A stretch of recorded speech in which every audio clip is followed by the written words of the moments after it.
In August of 2014, Red Bull paid $10 to every American who bought one of their products in the last 10 years. Why, you ask? False advertising. As it turns out, Red Bull doesn't actually give you wings. In fact, it is no more energizing than a cup of coffee.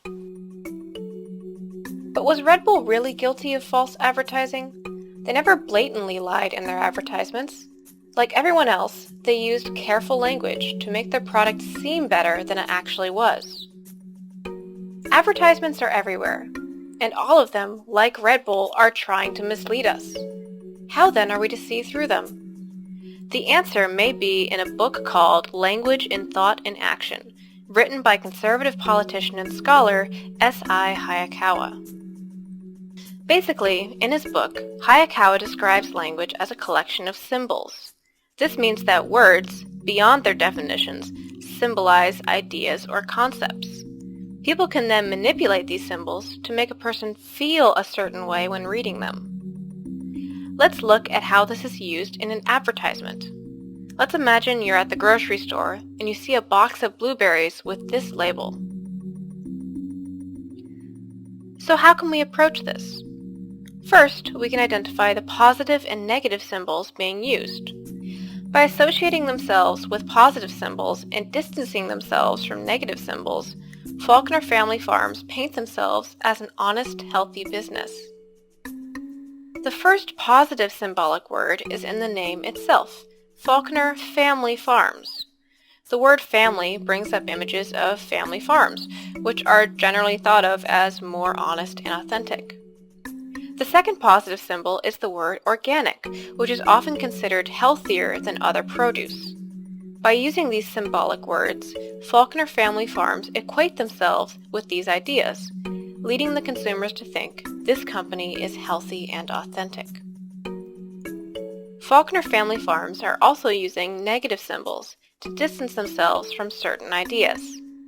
This can be seen with the phrases non-GMO and pesticide-free. GMO stands for genetically modified organism, and in general is associated with mass production. Pesticides are used to protect produce from pests, but are also poisons. By marking themselves as non-GMO and pesticide-free, Faulkner Family Farms separate themselves from these negative symbols, and so push them onto their competitors. Besides symbols, advertisers also use vague language to suggest conclusions beyond their actual claims.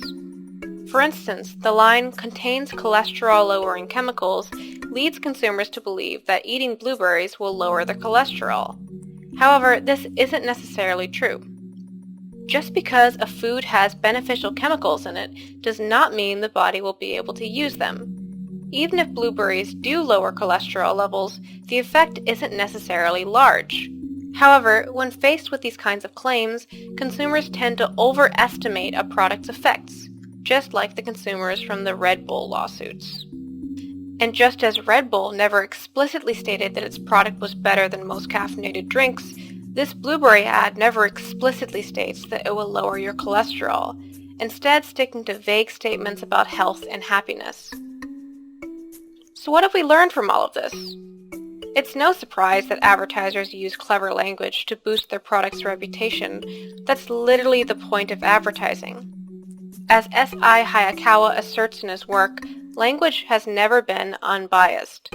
This doesn't mean that every piece of text you read is trying to manipulate you, nor will you always be able to objectively consume information.